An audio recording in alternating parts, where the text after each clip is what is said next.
تیرا کلام رہے گا قائم، پہاڑ جب نہ رہے خدایا، تیرے منہ کی ایک بات بھی ٹلے گی نہ، چاہے کچھ بھی ہو۔ عزیز ناظرین، میں ایاد ظریف آپ تمام دیکھنے والوں کو ہمارے روز کے بائبلی مطالعاتی پروگرام کی نئی قسط میں خوش آمدید کہتا ہوں۔ ہم پرانے عہد نامے کی کتب کا مطالعہ کر رہے ہیں اور آج ہم دانیل کی کتاب میں سے پہلے باب کے مطالعے کا آغاز کریں گے۔ ناظرین، جیسا کہ آپ جانتے ہیں کہ گزشتہ قسط میں ہم نے دانیل کی کتاب کا تعارف پیش کیا تھا، ہم نے ان حالات و واقعات کے لکھے جانے کا وقت سمجھا، مزید اس کتاب کے کرداروں کے متعلق پڑھا، ہم نے نبوت کو سمجھنے کے اصول بیان کیے، اور آج ہم پہلے باب کا آغاز کریں گے اور اس کی پہلی آیت سے 13ویں آیت تک مطالعہ کریں گے۔ پروگرام کا آغاز کرنے سے پہلے میں اسٹوڈیو میں آئے خدا کے خادم بھائی یوسف کا خیر مقدم کرنا چاہوں گا۔ خوش آمدید بھائی۔ بہت شکریہ بھائی۔ اور ہمارے دیگر مہمانوں کو بھی خوش آمدید۔ آج ہم پہلے باب کے مطالعے کا آغاز کریں گے، لیکن میں چاہوں گا کہ آپ اس پر پہلے اپنی رائے دیجیے۔ دانیل جس نے بادشاہ کو نہ کی کیونکہ اسے وہ کام کرنے کو کہا جو شریعت کے خلاف تھا، اور اس سے ہمیں یوسف کی بھی یاد آتی ہے، اس نے بھی نہ کی تھی۔ آپ ہمیں ان دونوں یعنی یوسف اور دانیل کے درمیان موازنہ کر کے بتائیے۔ پہلے دونوں ہی خدا کے نزدیک اس کے محبوب ہیں۔ جی، یوسف کے باپ کو اور خدا کو اس سے محبت تھی، اور خدا کو دانیل سے محبت تھی، اور فرشتے نے کہا اے دانیل عزیز مرد، اور دونوں ہی اسیر ہوئے۔ دونوں نے غیر ممالک میں زندگی گزاری اور وہیں دفن ہوئے۔ وہ دونوں وفادار اور دیندار تھے، دونوں دیندار، خدا ترس اور ایماندار تھے، اور ہم یوسف کی وفاداری کو دیکھ سکتے ہیں۔ اس نے اپنے مالک کی بیوی کے ساتھ گناہ کرنے سے انکار کیا، اور دانیل کی وفاداری جس کی وجہ سے وہ شیروں کی ماند میں ڈالا گیا کیونکہ وہ دارا بادشاہ کے حضور وفادار تھا۔ انہوں نے بادشاہوں کے حضور کھڑے ہو کر خوابوں کی تعبیر کی۔ وہ بادشاہوں کی نظر میں مقبول ٹھہرے اور دونوں نے رتبہ پایا، اور یوسف نے بادشاہ کے بعد مصر کی سلطنت کا عہدہ پایا، اور میں کہوں گا کہ دانیل نے بھی بادشاہ کے بعد اس سلطنت کا میں کہوں گا کہ حکمرانی کا عہدہ پایا۔ وہ دونوں ہی خاکسار تھے جب انہوں نے خوابوں کی تعبیر کی، کیونکہ یوسف اور دانیل نے دونوں نے خوابوں کی تعبیر کی، پر انہوں نے کبھی خود کا دعویٰ نہیں کیا، بلکہ فرعون نے یوسف سے یہ کہا مجھے تیرے بارے میں کہتے ہیں کہ تو خواب سن کر ان کی تعبیر کرتا ہے۔ اس نے کہا میں کچھ نہیں جانتا، خدا ہی فرعون کو جواب دے گا۔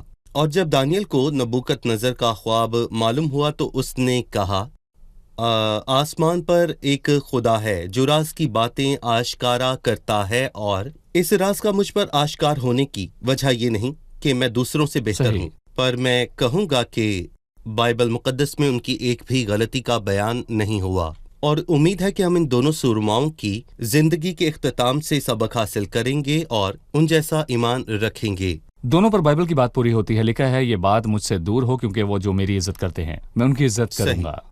میں پہلے باب کی چند آیات پڑھنے کے بعد آپ سے سوال کروں گا۔ شاہ یہودا یہویقیم کی سلطنت کے 3 سال میں شاہ بابل نبوکدنضر نے یروشلم پر چڑھائی کر کے اس کا محاصرہ کیا، اور خداوند نے شاہ یہودا یہویقیم کو اور خدا کے گھر کے بعض ظروف کو اس کے حوالے کر دیا، اور وہ ان کو سنار کی سرزمین میں اپنے بت خانہ میں لے گیا۔ چنانچہ اس نے ظروف کو اپنے بت کے خزانے میں داخل کیا، اور بادشاہ نے اپنے خواجہ سراؤں کے سردار اسپنس کو حکم دیا کہ بنی اسرائیل میں سے اور بادشاہ کی نسل میں سے اور شرفا میں سے لوگوں کو حاضر کرے، وہ بے عیب جوان بلکہ خوبصورت اور حکمت میں ماہر اور ہر طرح سے دانشور اور صاحب علم ہوں، جن میں یہ لیاقت ہو کہ شاہی قصر میں کھڑے رہیں، اور وہ ان کو کسدیوں کے علم اور ان کی زبان کی تعلیم دے۔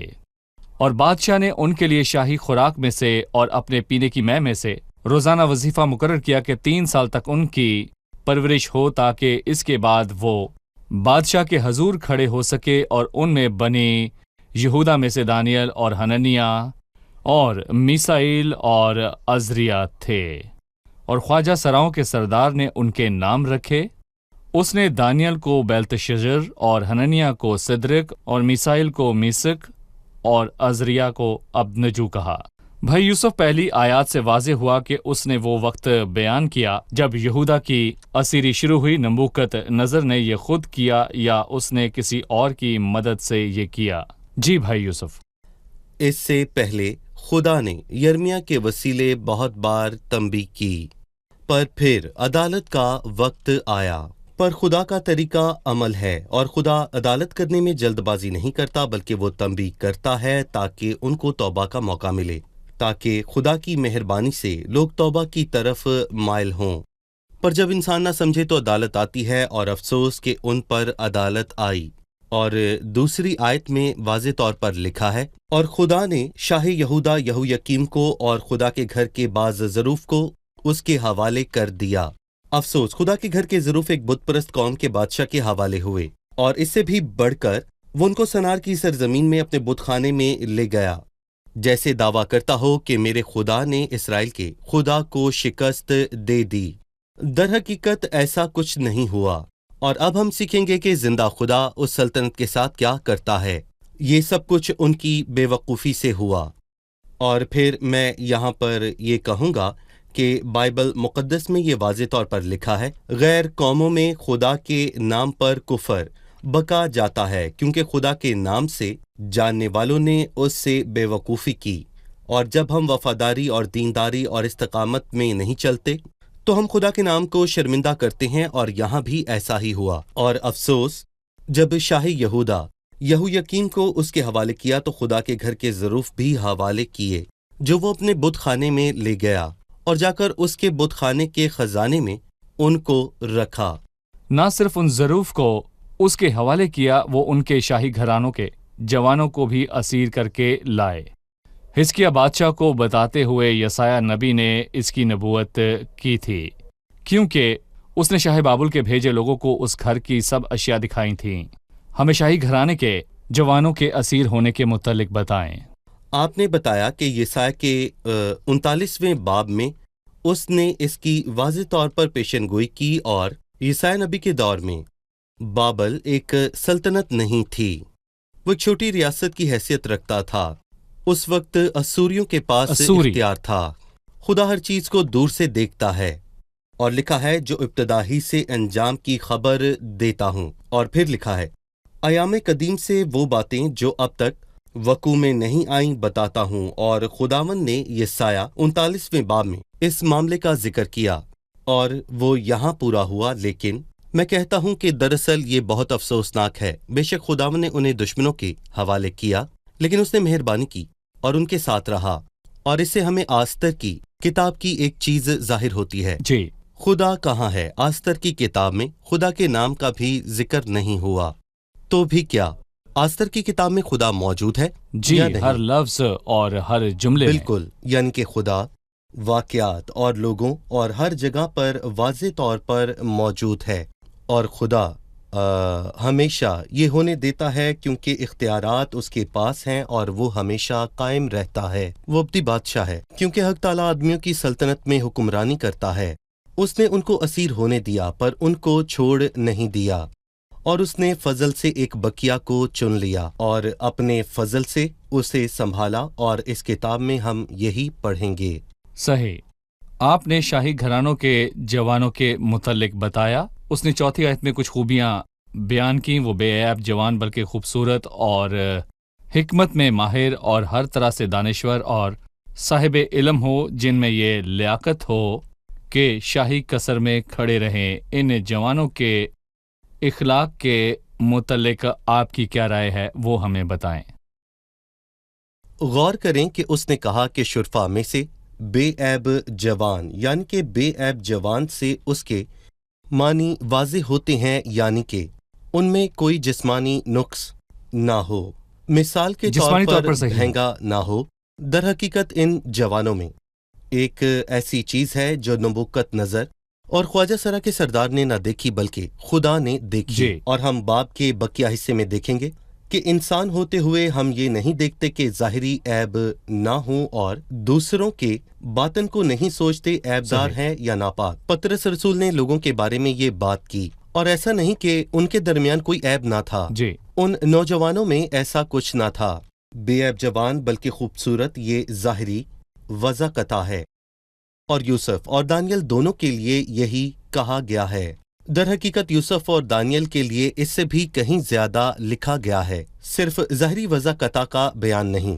الیاب دیکھنے میں خوبصورت تھا، پر خداوند نے سیمول سے کہا کہ تو اس کے چہرے اور اس کے قد کی بلندی کو نہ دیکھ، اس لیے کہ میں نے کیونکہ اسے انسان ناپسند ظاہری کیا صورت کو ہے. دیکھتا ہے. بالکل، کیونکہ خدا انسانوں کی مانند نظر نہیں کرتا اور اسی لیے انسان ظاہری صورت کو دیکھتے ہیں، پر خدا دل پر نظر کرتا ہے. اور بے شک ہمیں ان کے ایمان اور دینداری پر نظر کرنی چاہیے، جس دینداری کے سبب سے انہوں نے پہلے باب میں خود کو ناپاک کرنے کا ارادہ کیا اور تیسرے باب میں خدا کے سوا کسی اور کے سامنے جھکنے سے انکار کیا، اور پھر انہیں آگ کی جلتی ہوئی بھٹی میں ڈال دیا گیا. وہ اعلیٰ خصوصیات کے لوگ تھے اور حکمت میں ماہر اور ہر طرح سے دانشور اور صاحب علم تھے.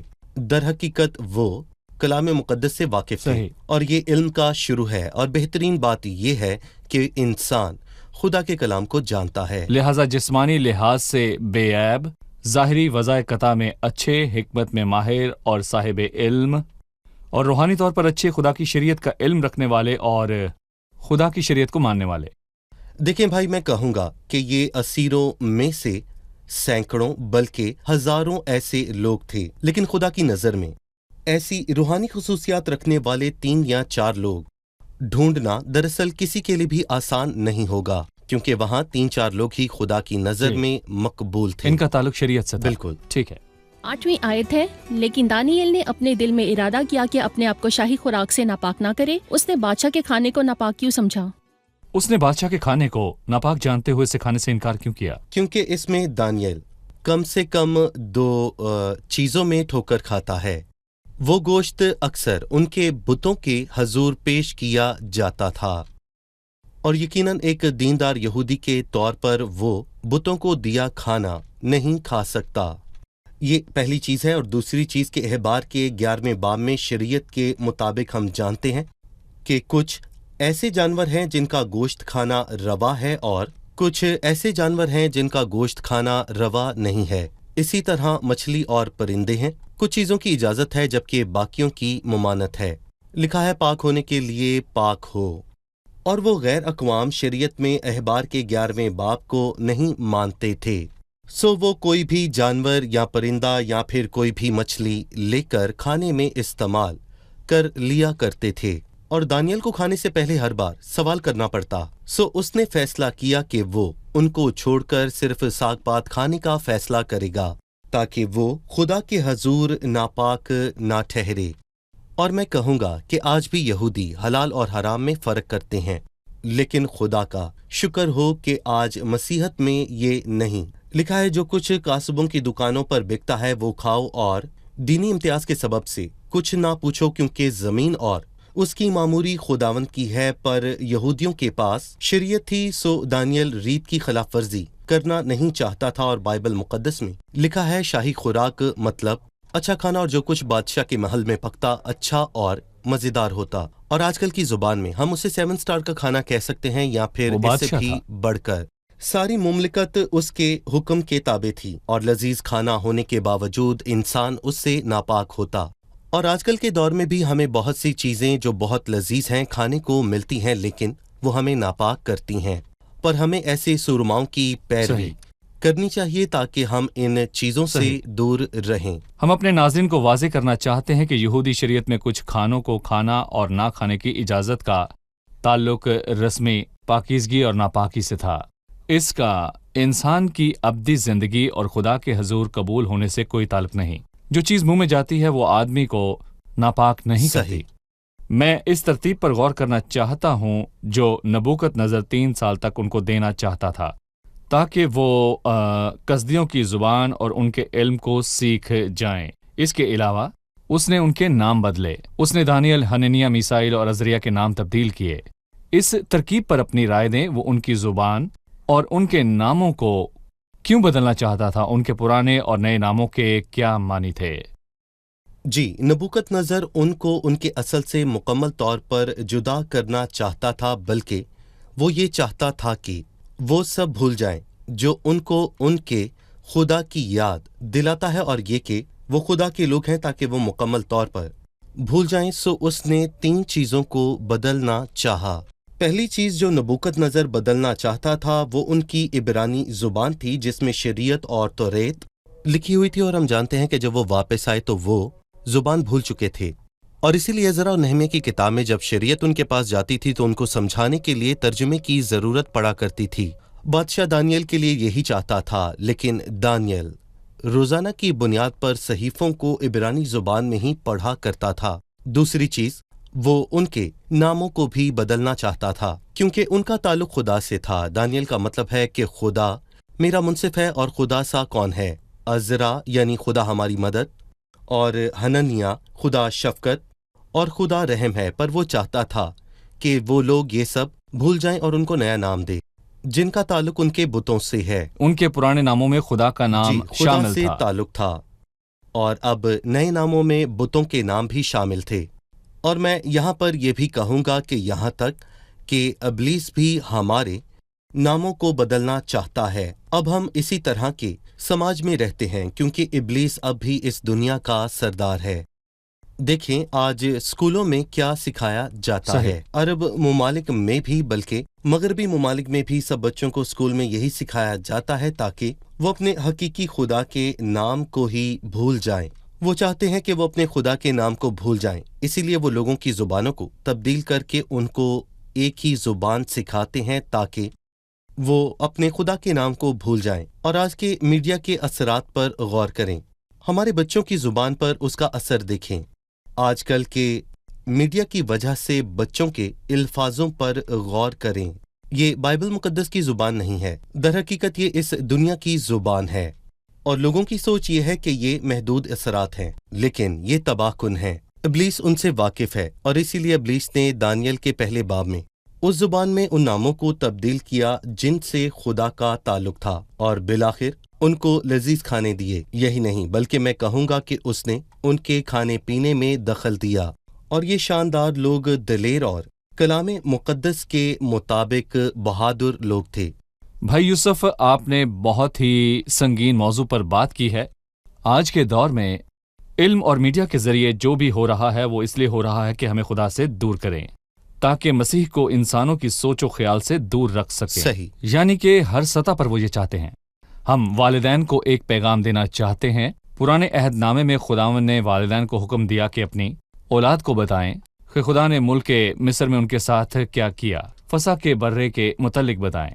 بھائی یوسف، آج کے والدین اپنے بچوں کو کس بات کی تعلیم دے؟ اسکولوں میں مسیح اور مسیحیت کے متعلق ساری تاریخ کی تعلیم ہٹا دی گئی ہے، میڈیا سے بھی اس کو ہٹا دیتے ہیں۔ ان حالات میں والدین کے لیے کیا ہدایات ہیں؟ دیکھیں، اس سے والدین کی ذمہ داری دگنی ہو جاتی ہے، یعنی کہ والدین پر ہمیشہ ان پر ذمہ داری رہتی ہے اور ان کی ذمہ داری دگنی ہو جاتی ہے۔ اور میں ان کو یاد دلانا چاہوں گا کہ ملک مصر میں ان کے ساتھ کیا ہوا جب فرعون نے ان کو مکمل طور پر ختم کرنا چاہا۔ ابلیس روحانی تباہی چاہتا ہے اور اس کا یہی مقصد ہے، لیکن موسیٰ کی ماں نے کیا کیا؟ مثلاً موسیٰ کی ماں نے بہت کم عرصہ موسیٰ کو دودھ پلایا، اور فرعون کی بیٹی نے کہا تو اس بچے کو لے جا کر میرے لیے دودھ پلا۔ سو اس نے موسیٰ کو دودھ پلایا، اور موسیٰ بڑا ہوا تو اس نے فرعون کے محل میں پرورش پائی، اور اس نے مصریوں کے سب علوم سیکھے جو کہ یہوہ کے بارے میں نہیں جانتے تھے۔ سو اس کی ماں دیندار تھی، اور میں کہوں گا کہ وہ روزانہ اپنے بیٹے کو دودھ پلاتے ہوئے اس کے ساتھ دعا کرتی ہوگی، اور مجھے یقین ہے کہ امرام اور یوکبت نے محل میں جانے سے پہلے الوداع کیا تو اس کو خدا کے ہاتھوں میں سونپ دیا، جو کہ بہت ہی خوبصورت بات ہے۔ پر میں یہاں پر ہر ماں سے یہ کہتا ہوں کہ خدا کے سوا کسی اور پر تکیہ نہ کریں، کہ اس خراب معاشرے میں آپ کے بچوں کی محافظت کرے۔ جیسا کہ آپ نے اسکولوں، تعلیم اور میڈیا کا ذکر کیا، پر افسوس ہم جانتے ہیں کہ اس سب کی وجہ سے ضروری ہے کہ ہم دعا کریں، اور ہماری ذمہ داری ہے کہ ہم ان کو خدا کے کلام کی بھی تعلیم دیں۔ اور لکھا ہے، تو بچپن سے ان پاک نوشتوں سے واقف ہے جو تجھے مسیح یسوع پر ایمان لانے سے نجات حاصل کرنے کے لیے دانائی بخش سکتے ہیں۔ شکریہ۔ چلیے مہمانوں سے ان کا سوال جانتے ہیں۔